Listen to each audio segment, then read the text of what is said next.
So you got Fox News, Associated Press, CNN, ABC, CBS, NBC call the race for Biden. And doesn't mean anything. The media doesn't get to call an election. Only state officials do. Have state officials called it? And if they do, are they ignoring all the court injunctions and lawsuits being filed all around the country? But Biden can get his little feeble ass up there and say he's the president-elect. These people want civil war, man. These people are dangerous. They're idiots, but they're dangerous idiots. The most stupidest people on the planet. This is how you don't steal an election. You don't count votes when a candidate is up 700,000 in one state on one day, and then 2 days later, you found magically enough votes to win by 100 or 200 votes. Ooh, where did these votes come from? And they all for your candidate? Ooh, how stupid do you think we are? People are idiots, man. People are idiots. And you out there celebrating for the crooks to win, to get control of your country. You're the dumbest people on the planet. Get the hell out of America. We don't even need you. You're the problem in America. You people out there who want to be slaves. Why do you want to be slaves? Why do you want people ruling over you, stealing from you, lying to you, controlling everything you say and think? What is wrong with you people?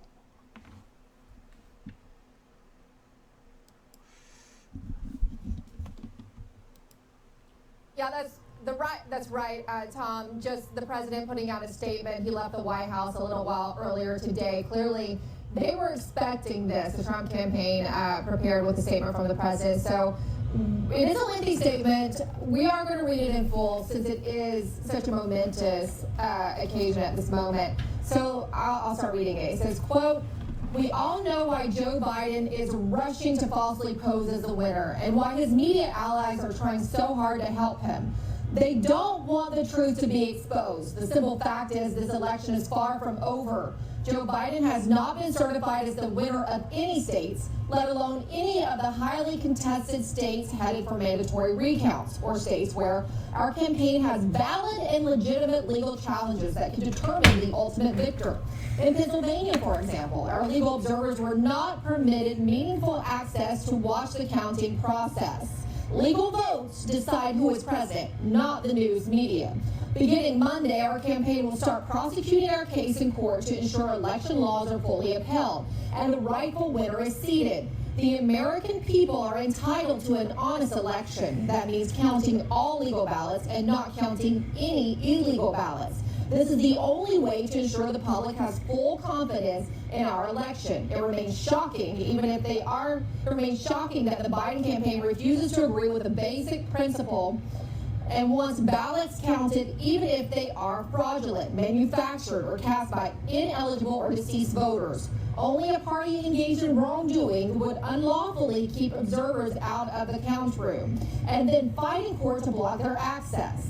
So what is Biden hiding? I will not rest until the American people have the honest vote count and they deserve, and that democracy demands. Now, Tom, we've been hearing from more officials in the Trump camp, specifically Gina Ellis, who's often on this network. She sent me her statement, which says media coordinated efforts are attempting to simply declare Joe Biden the president and ignore the rule of law. She went on to say, the rule of law, excuse me, she went on to say that this is not over until every vote is counted. And you do have to keep in mind, as you said, Tom, we're not calling it here at Newsmax. There's still outstanding races, there's still outstanding votes to be counted.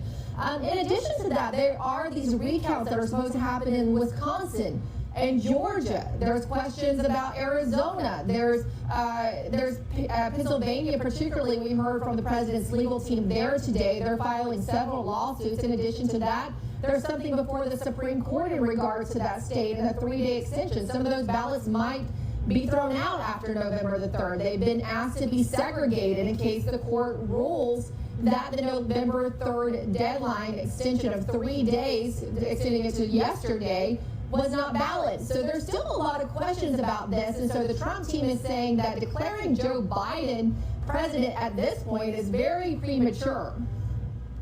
The exception of Michigan, all of these states that we've been talking about, the margins are razor thin. We're talking 30,000, 50,000, 20,000 votes, where some sort of systemic problem that has been raised could make a difference. But the fun is going to start really on Monday when they start filing these complaints and they start taking this matter to court.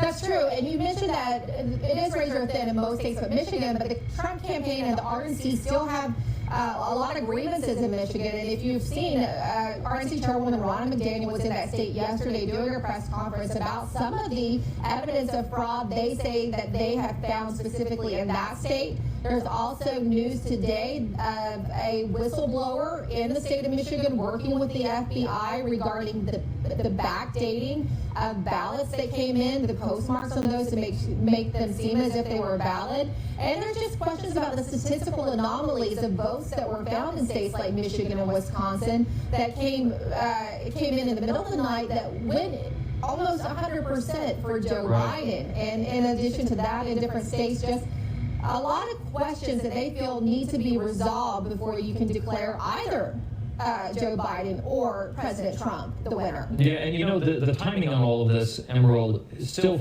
certainly fascinates me. We talk a lot about media collusion with the Democratic Party, and you know, here we have the president just leaving the White House. We believe to go to his golf course to play around in golf, and he deserves to be able to do that.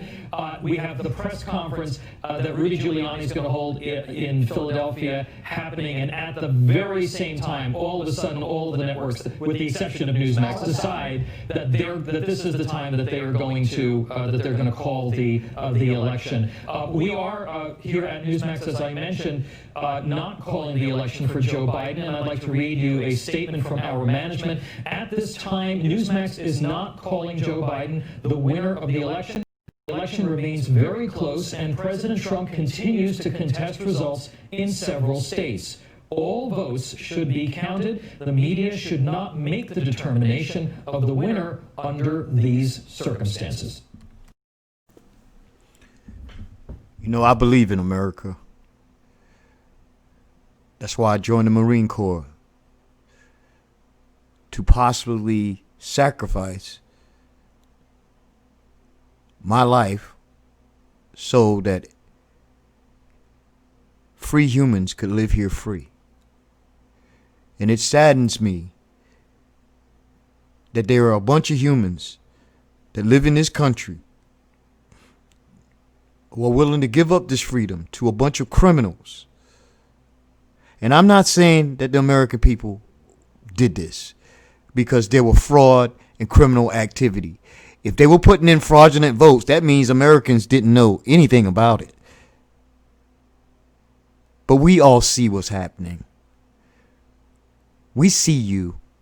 And it's time for the people on our side, the people on the side of love, peace, truth, and prosperity, to stand up and give it back to these criminals the way they give it to us. Where is the evidence? Show us and show the world what these criminal crooks have been doing. If you got to show them with human trafficking, you got to show anything. Get it out there. We cannot lose this republic to these criminals.